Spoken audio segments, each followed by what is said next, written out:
For Friday, February 4th, I'm Khalil Cato with the details. Prime Minister Dr. Ralph Gonsalves said the quarry project to be undertaken in Richmond, North Leeward, is needed for the local construction industry, the state, and the private sector, noting that the country has been for a while experiencing a shortage of quarry materials. The Prime Minister was speaking on the matter on Star Radio this morning, as concerns have been expressed by residents that the government did not communicate to them any information about the project. Structure, that had been one of the bottlenecks. When we have been trying to do it elsewhere, you remember the opposition which Julian met, which the government met? Yes. When we wanted to do one above Gibson Corner. Right. And persons all the way down to Montrose. I mean, I know some persons were normally very rational and reasonable persons.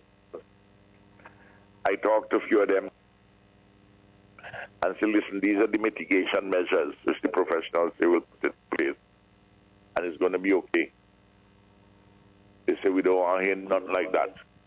We don't want it there. The Prime Minister further noted that the quarry project is not a yesterday thing. Very early in our administration, a group of investors out of the French West Indies, Martinique, Guadeloupe, and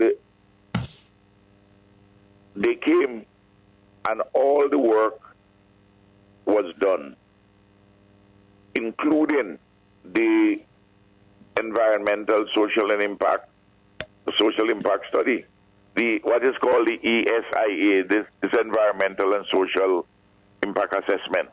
So there was one before the planning board all the time, and what is going to be done then is the same thing what is being done now with a different investor. A different group of investors out of St. Lucia. Dr. Gonsalves says though he was not present at the consultation meeting yesterday with the farmers, he has been advised that 12 farmers from the area will be affected by the project and they will be compensated for their produce. They have been occupying lands owned by the state because as I understand it, those lands went into their possession since the days of the Agricultural Development Corporation. And then a new entity, the Agricultural Reform Program, the development, that particular program, they remained there, but they never had title, I understand. Okay. But you still have to respect the fact that the state put them into possession, and they have crops there. And always, of course, you're going to get compensation for your crops. I don't know what is the outcome of yesterday's meeting. So if I'm talking anything out of turn, forgive me. Parliamentary representative for the constituency of North Leeward, Carlos James, in an interview with NBC Radio, said the chief surveyor chaired a meeting yesterday with farmers, both formal and informal, along with others living in the area, and that it was very engaging. James said a number of topics were covered, including the possibility of relocating some of the farmers to more suitable locations around the area and compensation for farmers who would have already started replanting crops. The Ministry of Agriculture was there to discuss how the assessment for compensation is going to take place for those farmers who have already started replanting after the eruption of the last fray. And of course, the Medical Cannabis Authority, they had representatives there because there are a number of farmers, both formal and informal farmers who ply their trade in the area.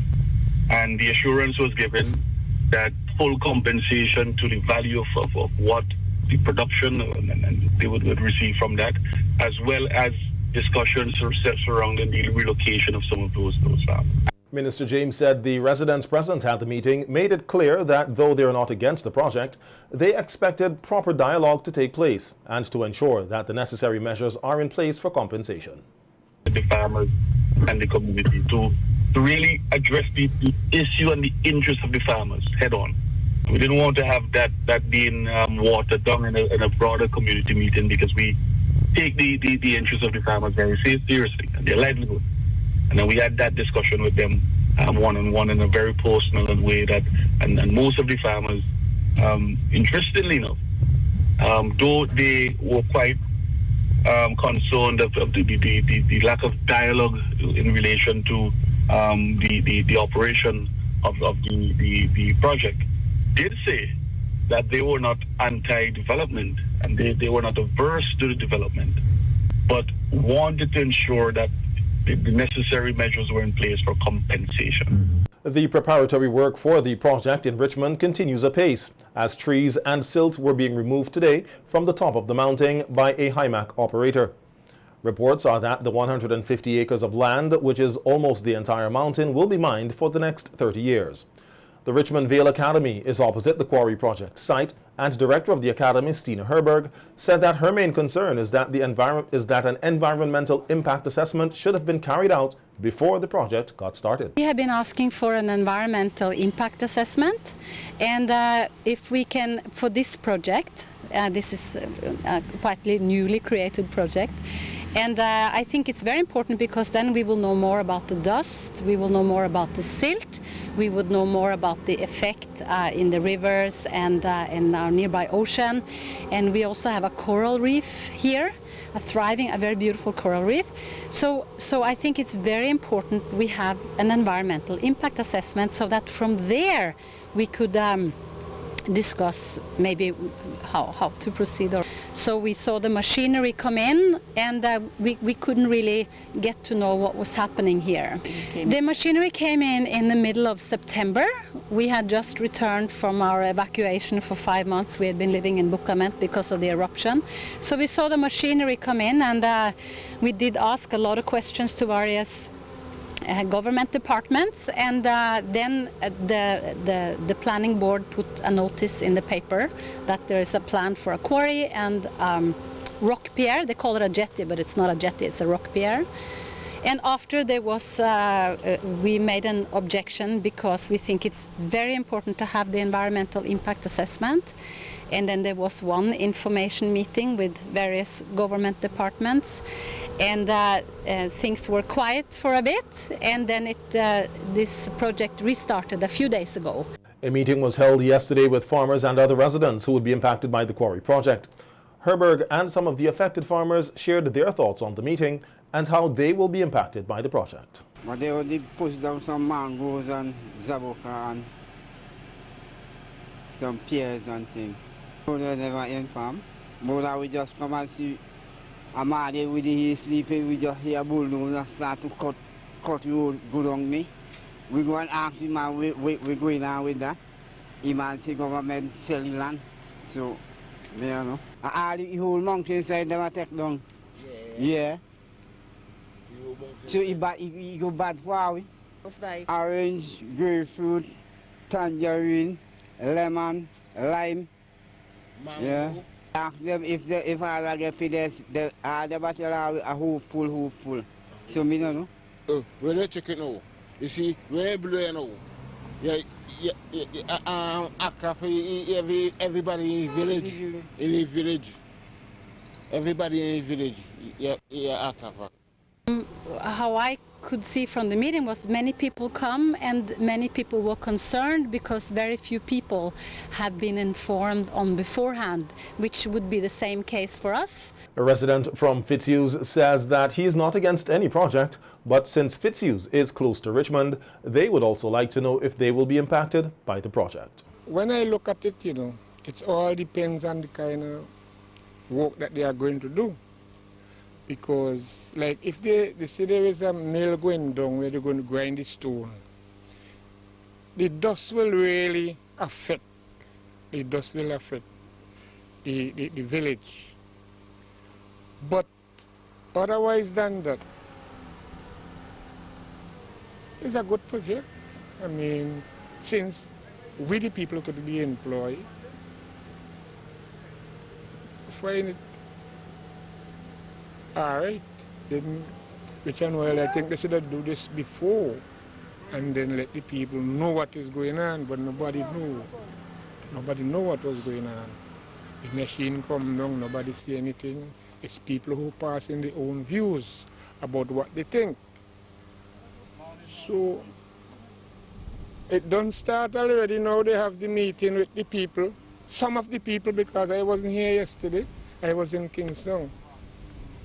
And I heard some people saying they should have do this, they should have tell us before, but then telling before and now is nothing different because it's government.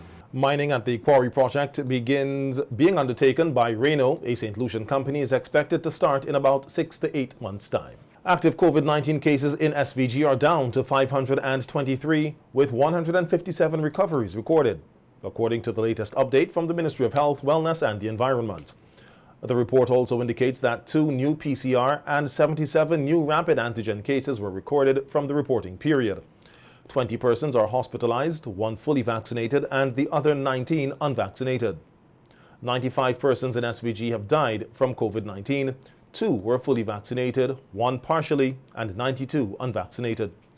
To date, 64,991 COVID-19 vaccines have been administered. Proper nutrition and hydration are vital for persons in this pandemic, especially for those who are struggling with long-term COVID. This is according to community dietitian in the Ministry of Health, Carla Weeks, on NBC's Face-to-Face program today, noting that a well-balanced diet helps persons who have a strong immune system. And it also lowers the risk for chronic illness and infection. So you have to eat a variety of fresh, unprocessed foods every day to get the right amount of vitamins, minerals, dietary fiber, protein, and antioxidants your body needs. Drink enough water, reduce the intake of sugar, fat, and salt to significantly lower your risk for things like being overweight or obese is also a risk factor with COVID. Having heart issues, stroke, or diabetes. Everything kind of ties back to COVID. Let me first say is that there's no special food or there's no special diet for COVID.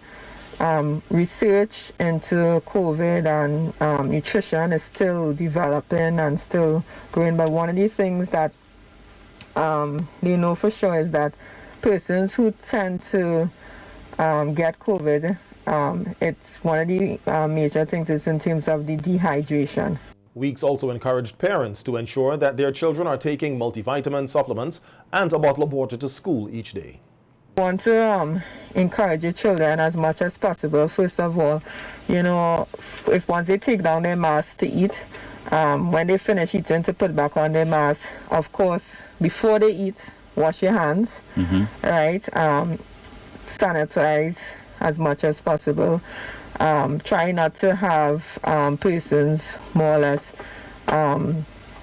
too much of sharing going on with food and with meals and so forth. As I said, this could be very hard within as children go to school. Encourage, make sure you you give your child a bottle of water to go to school with.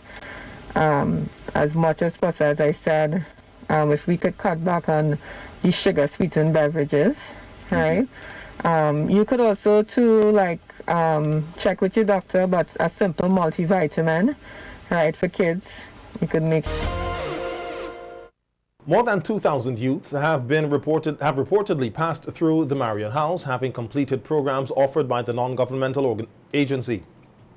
Director of Marion House, Jeannie Oliver, says that she is pleased with the output, as many of the graduates have put to good use the opportunities afforded to them to make positive contributions to society. We boast of youths that have gone to other Caribbean countries in the police force, to St. Kitts, to Antigua, to other Caribbean countries who have enrolled in the police force and who have retired from the police force in the Caribbean countries.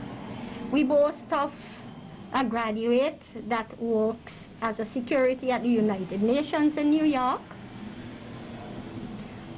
We also have somebody who works with the farm program in Canada, the Vincentian Farm Program in Canada. And we have a number of them throughout the Caribbean region. For example, when we had a hurricane in Dominica, a number of them who did electrical were able to go to Dominica and assist in that area. So, and we do what we do at Marion House is that we do a tracer study. We trace our youths from the time they come to us. When they leave, we follow up on them to see where they are and what they are doing.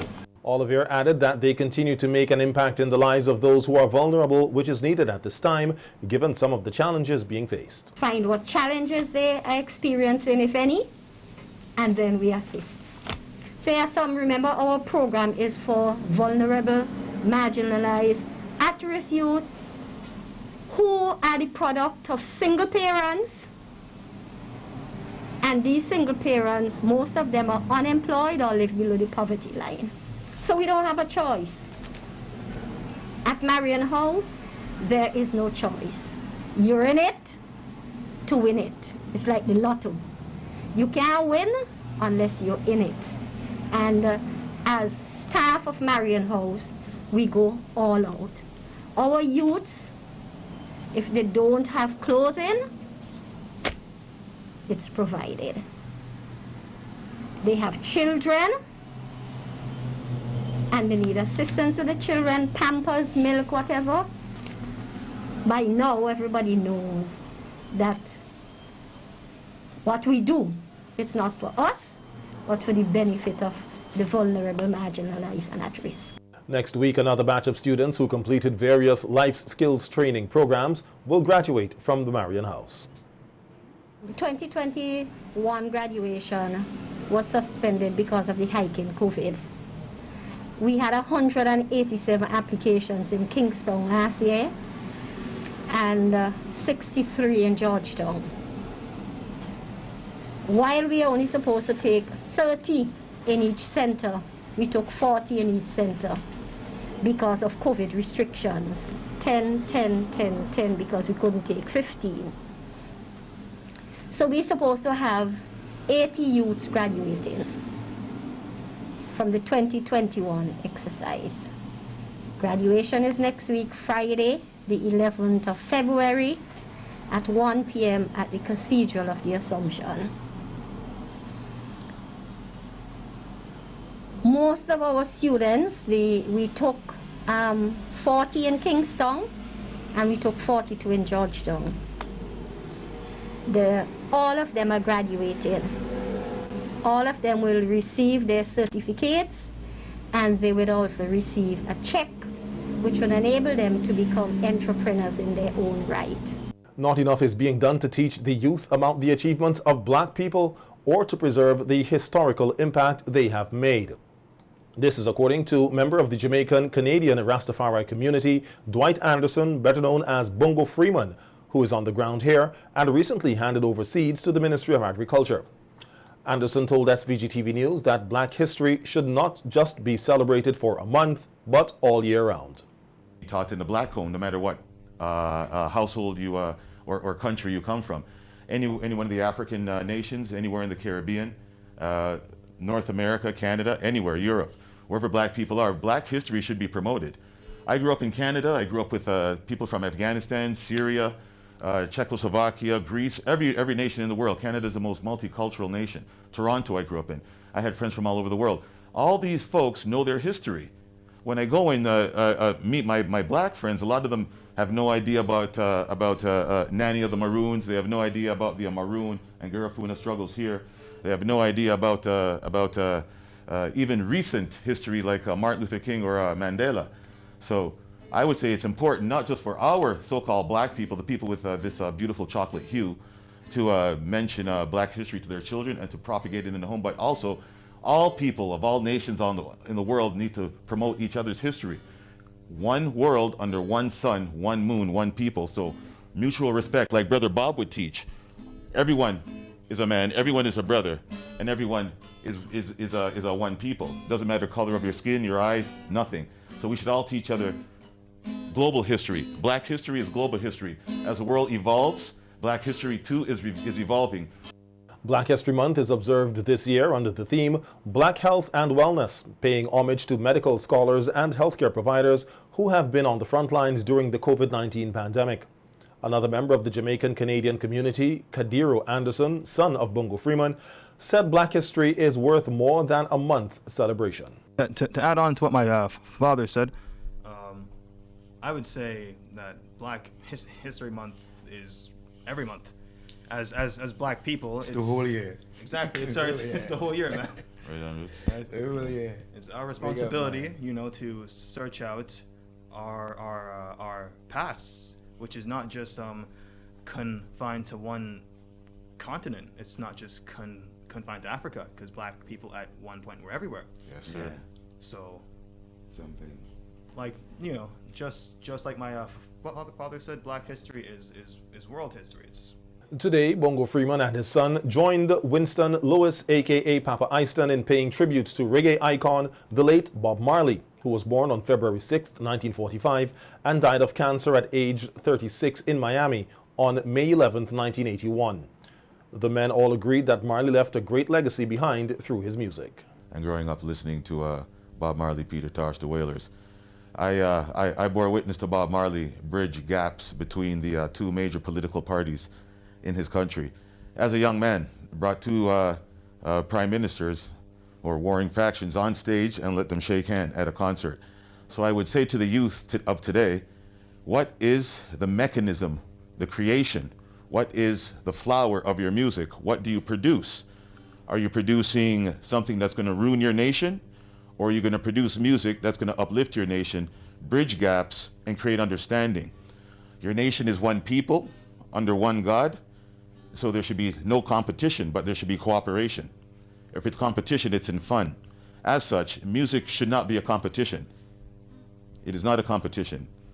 So Bob Marley and the youth today, what the youth can learn is use music as a mechanism for empowering your nation, yourselves, for structuring the future, and for pretty much being like the Pied Piper of the nation and leading your people to a good place, as opposed to a lost place. This is what Bob Marley's legacy would show the youths now, if they would tap in. That's it. Yearly, Papa Easton celebrates Bob Marley's birthday, playing his songs, which he says is like medicine for the soul. This is something special, and this is a legacy that shouldn't even thinking about forgotten, of being forgotten. You know what I mean?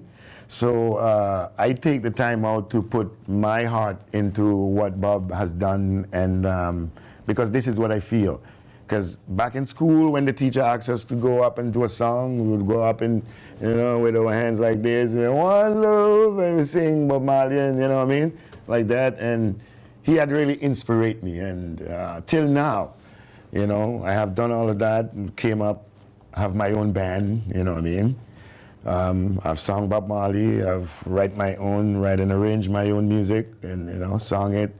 And so the inspiration from Bob really captures me, you know, my attention, and all that I was thinking about music.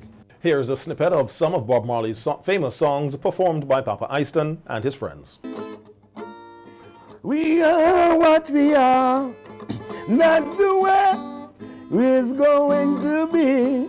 If you don't know, you can't educate us for no equal opportunity. Talking about my freedom, people freedom and liberty.